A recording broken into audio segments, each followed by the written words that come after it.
రాజశేఖర్ రెడ్డి గారి కుటుంబ సభ్యులకు మరియు గతంలో నేను కాంగ్రెస్ పార్టీ నుంచి పనిచేసి ఈరోజు వైఎస్ఆర్సీపీలో వచ్చినందుకు మిగతా వాళ్ళందరూ రాబోయే మిత్రులందరికీ కూడా పేరు పేరున అందరికీ నమస్కారాలు తెలియజేస్తూ ఈరోజు రాష్ట్ర ముఖ్యమంత్రి వర్యులు జగన్మోహన్ రెడ్డి గారు చేస్తున్న విధానాలు కానీ ఈరోజు ఈ రాష్ట్రంలో గతంలో చేసేవి కానీ రేపు రాబోయే కాలంలో చేయబోయేవి కానీ ఈరోజు అందరూ మెచ్చే విధంగా ఉన్నాయి కాబట్టి ఈరోజు కాంగ్రెస్ పార్టీని వీడి వైఎస్ఆర్ కాంగ్రెస్ పార్టీలో జాయిన్ అయితే జరిగింది. నాతో పాటు కాంగ్రెస్ పార్టీలో ఉన్న వ్యక్తులందరూ కూడా చాలా వరకు వైఎస్ఆర్ కాంగ్రెస్ లో కలపడానికి రెడీగా ఉన్నారని సభాముఖంగా తెలియజేస్తున్నారు. రేపు ఉత్తర నియోజకవర్గంలో కూడా గతంలో స్వర్గీయ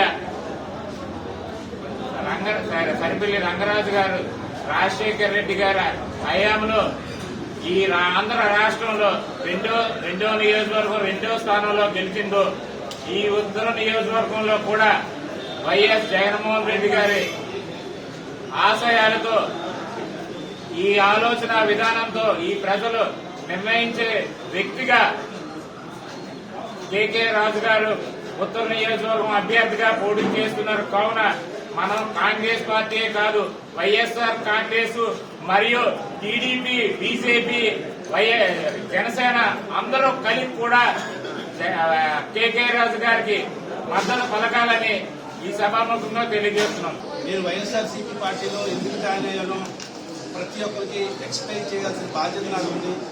ఎందుకంటే మొన్న చెప్పాను, మా ఫ్రెండ్స్తో, శ్రేయాభిలాషులతో అందరితో ఆలోచించి మంచి నాయకత్వం ఎక్కడుంటుందో, ప్రజల్లో ఉండే మనిషి ఎవరైతే ఉంటారో, సంక్షేమ పథకాలు రూపాయి కూడా లంచం తీసుకోకుండా ఎవరైతే అందజేస్తారో అలాంటి పార్టీలో కానీ అలాంటి నాయకుడి దగ్గర కానీ నేను జాయిన్ అవుతానని చెప్పడం జరిగింది. ప్రజలందరూ బాగుండేటట్టు మళ్ళీ అభివృద్ధిలోకి తెచ్చేటట్టు నా ప్రయత్నం అయితే నేను చేస్తాను.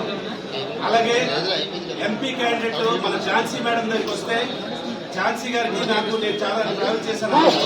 సబోహరి గారి దగ్గర రాకముందు నేను ఝాన్సీ మేడంతో ట్రావెల్ చేశాను.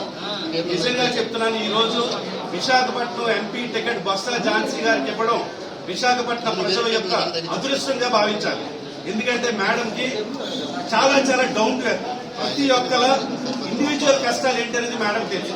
వాళ్ళ రాజకీయాల్లోకి వచ్చినప్పుడు స్టార్టింగ్ మేడం నాకు చెప్పారు, ఒకసారి తలుపులు కూడా తీసేవారు కాదంట ప్రచారం వెళ్ళినప్పుడు. అలాంటి స్టేజ్ నుంచి ఒక మూమెంట్ తీసుకొచ్చి ప్రజలకు సర్వీస్ చేసి సేవ అంటే ఎలా ఉంటుంది అని చెప్పి చేసి ఒక ఎంపీగా, ది బెస్ట్ ఎంపీగా ఎన్నో అవార్డులు సాధించిన ఝాన్సీ గారు ఈరోజు మన విశాఖపట్నం మెంబర్ ఆఫ్ పార్లమెంట్ గా రావడం విశాఖపట్నం ప్రజలకు ఎంతో అదృష్టకరం. ఇంకా విశాఖపట్నం ఎంతో డెవలప్ అవుతుంది. రేపు పొద్దున క్యాపిటల్ వస్తే డెఫినెట్ గా ఝాన్సీ మేడం మన దగ్గరుండి మన సమస్యలు కానీ విశాఖపట్నం డెవలప్మెంట్ కానీ చాలా చాలా కృషి చేస్తారు. సో ఈ విషయంలో మనం ఎక్కడా కూడా ఓటు ఎవరికి వేయకుండా ఎంపీ ఝాన్సీ గారికి వేయాలని నేను కోరుకుంటున్నాను. ఫైనల్ గా కేకే రాజు గారు విషయానికి వస్తే, కేకే రాజు గారు నేను జాయిన్ అయిపోయినా ఆల్రెడీ గెలిచేశారు. ఇది మీకు వాస్తవం నేను చెప్తున్నాను, ఆల్రెడీ గెలిచేశారు. ఎందుకంటే ప్రజల్లో ఎక్కడికి వెళ్ళినా, ఏ ఊరు వెళ్ళినా, ఏ అంటే మారుమూల ప్రాంతంకి వెళ్ళినా కేకే రాజు గారు ప్రతి ఒక్కరితో పనిచేశారు.